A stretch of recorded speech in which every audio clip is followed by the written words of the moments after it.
Welcome to our community. Susie Thomas with you this morning. So happy to welcome back Andrew DeFreitas from the Alzheimer's Association. Good morning. Good morning, and thank you for having me.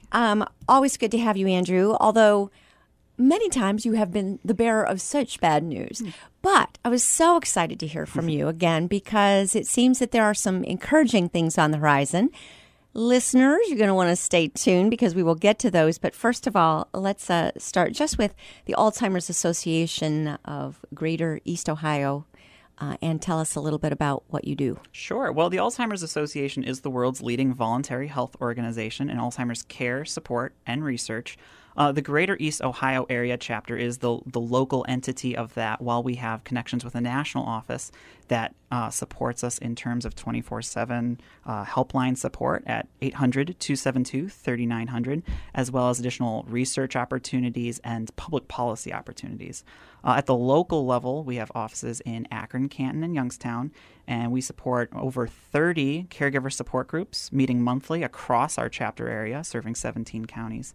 As well as other care and support opportunities like family care consultations and offering information and referral to families affected by Alzheimer's disease, or even professionals in the field who maybe aren't ready to discuss Alzheimer's disease with their clients or aren't prepared to the point of discussing it with their patients. They are certainly invited to refer them to the Alzheimer's Association, and we can talk what the implications of Alzheimer's and other forms of dementia are. Mm-hmm. Once again, that number is 800-272-3900, and that'll get you connected to a care consultation support specialist and local resources as well. You've done this before, Andrew.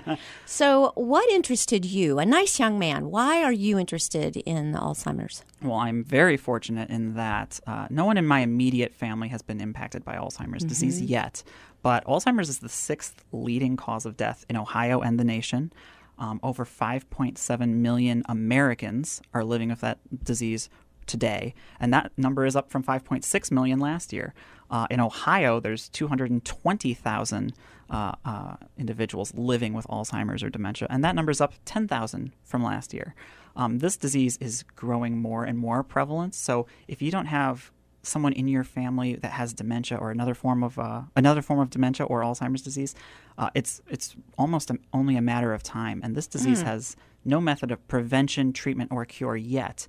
So I was very motivated to get involved in that fight, and we're always looking for others to join that fight as well. And exciting to be on the ground floor as that prevention and treatment are around the corner. Yes. Well, we've seen other we've seen hope. Other major diseases where that corner has been turned. Right. So we're excited to hopefully one day get to that point with Alzheimer's disease. The 6th major cause of death. What is the trajectory of how we get from forgetfulness to end of life? What is deadly about Alzheimer's? Well, I think a common misconception is that Alzheimer's disease is just memory loss. It is an actual progressive, fatal disease of the brain. It starts with amyloid plaques that kill off brain cells and eventually not just impact memory, but cognitive function, emotional control, motor skills. At a certain point in the progressive disease, you forget how to chew and swallow. And there are other components that break down your body's ability to operate. So it is more than just memory loss, and it progresses differently in different individuals. Phew. Okay. Yeah. You're just always the bearer of such amazing news. Depressing, but we're hopeful that the good news is in the future. What are some flags? What should people be concerned about when they start to see in their own behavior or the behavior of a loved one? Sure. Well, we have a awareness campaign called Know the 10 Signs of Alzheimer's Disease, and some of those signs include things like memory loss that disrupts daily life, challenges in planning or solving problems, confusion over time and place, and misplacing things and losing the ability to retrace your steps to that point, withdrawal from work and social activities. And like I said, we have a whole awareness campaign around this. And anyone who's interested and a little worried about maybe a loved one who might be experiencing memory loss, we encourage them to reach out to us at alz.org or our 24/7 helpline number, 800-272-3900. And we'll get you connected with a community presentation that is a whole discussion on the 10 signs, what to do next, and answer any questions you might have in detail. Because I know just kind of listing off a few bullet points here, you might be driving in your car or whatever, and you're not writing these down at alz.org, and we'll get you connected with everything to Do they exist on a website somewhere? Yes, on alz.org/10 signs, 10 signs, and they'll get you connected straight to the awareness materials. If one of those things pops up for someone, how concerned should they be? And memory law, if you forget your keys and you find them, that's not an issue. I mean, if you forget an address or a birthday, those are smaller, typical memory loss type instances. It's where these start to compile, and especially over the age of 65 is when you want to. Although not all instances of Alzheimer's are after age 65. Right. That's really when you want to start watching for those signs. Okay. Yeah. Bearer of bad news. A lot of things that you describe can also be associated with things like lack of sleep. I'm thinking of new moms at home with a baby and lots of disrupted sleep throughout the night, or someone going through a particularly stressful situation. How concerned should they be? Is there an association between that and actual dementia, or is that something that will go right back, snap back to normal as soon as you get a good night's sleep?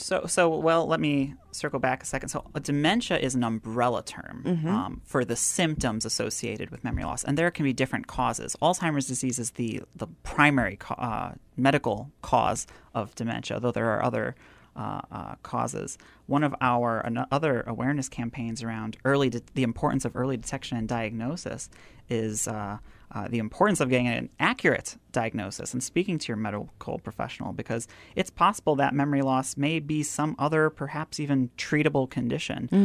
I'm a heavy coffee drinker, and I understand that caffeine withdrawal can also impact memory loss. Yes. So that's something you want to speak to a medical professional about.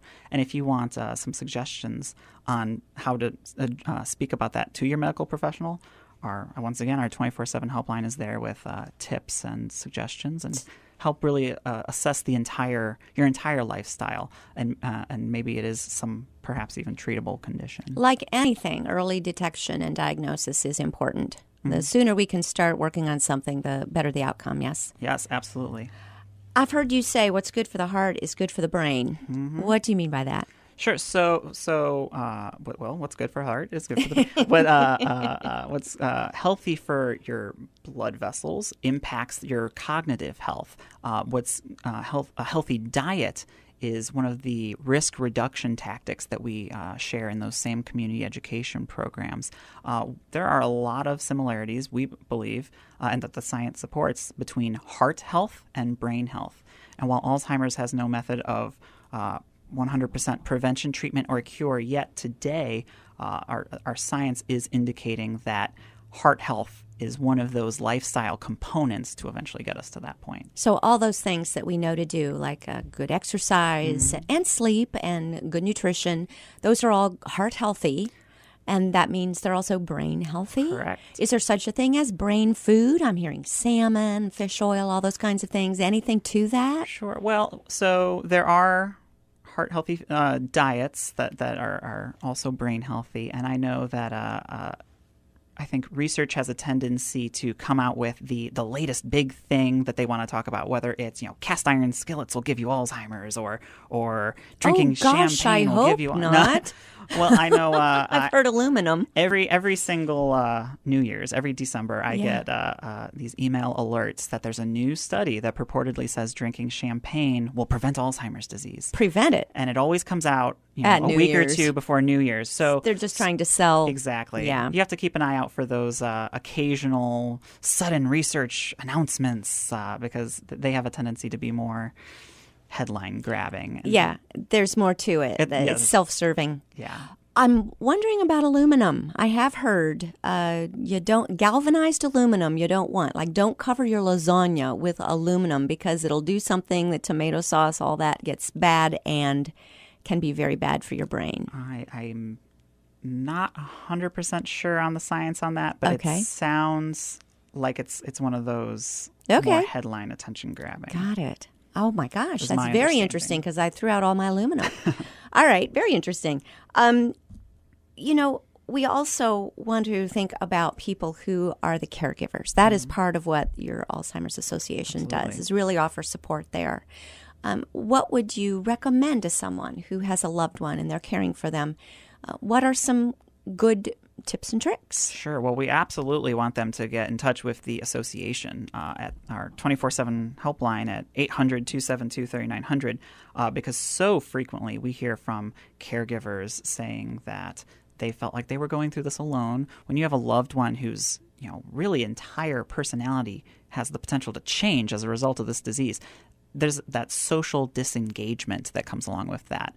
Gene Wilder is a really good example. Gene Wilder passed away from Alzheimer's disease, and his family kind of kept him out of the public eye for a number of years. President Reagan. Exactly. You want the public to remember kind of that best of times individual, and as that changes over time, that can be hard on the primary caregiver because you're caring for them full time. You might be taking on another job. You might have to quit your job. There's financial implications, and we estimate that for every individual living with Alzheimer's disease, there are 2 to 3 individuals providing unpaid care and support. So that's not hospice workers and other workers that come in for a few hours a day. There are 2 to 3 family members and loved ones and friends who are providing that unpaid care and support that really wears down an individual. So we want to communicate that you are not going through this alone. Our caregiver support meetings meet again monthly across our chapter area. There's certainly one near you. And in addition to that, we have community education programs, kind of like the Know the 10 Signs I mentioned earlier, that specifically train caregivers in how to manage their own stress levels and how to best handle a loved one living with the disease. It's wearing on a lot of levels, physically wearing, emotionally wearing, but there might also then creep in that fear that, oh my gosh, is this my future? Is Alzheimer's something that do we think can be hereditary? I think there's a genetic component that we're still trying to understand better. When an individual in a family has the disease, you do see there are more individuals in that particular family, but the science around the exact causes, we're still nailing that down because there are other instances where the Alzheimer's will come out of nowhere. So we're still trying to figure that out. But we encourage either healthy individuals who are worried, or loved ones, for example, to get in touch with our clinical trial matching system, actually. And we're always looking for healthy individuals, family members of individuals with Alzheimer's, or the individuals themselves to get involved so we can monitor different health Get involved benefits. In what way? What is involved in that? So we have a program called Trial Match. It starts at alz.org/trial match. I joke that it's almost like a dating website where you enter your kind of personal profile, and that gives you access to see what clinical trials and studies are going on out there. I've entered my information as like I mentioned, a healthy individual male from Northeast Ohio who has no Alzheimer's or dementia in my history, and I can see clinical trials that are specifically focused at myself. One that I've participated in myself was just an online survey about are you comfortable wearing health monitoring technology like Apple Watches that track your health habits. And like, well, okay, an Apple Watch, I wouldn't have a problem with that. Well, if you could wear something behind your ear that monitored cognitive health, how comfortable, like on a scale of 1 to 10, what would your comfort level there be? And you answer. Sometimes the surveys can be that simple, something I can answer in a quick email. Other times they say, oh, you're a perfect candidate for something more intensive. Maybe it's something you can travel to or go to the hospital, and there's more a medical component. But one of the biggest obstacles we face in Alzheimer's clinical studies is getting individuals registered. So we're always interacting with the public and trying to get them to sign up for Trial Match, which they can do again at alz.org/trial match.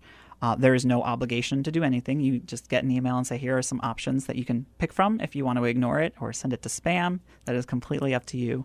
There's certainly no obligation, but it's an interesting way to see what those other trials are out there.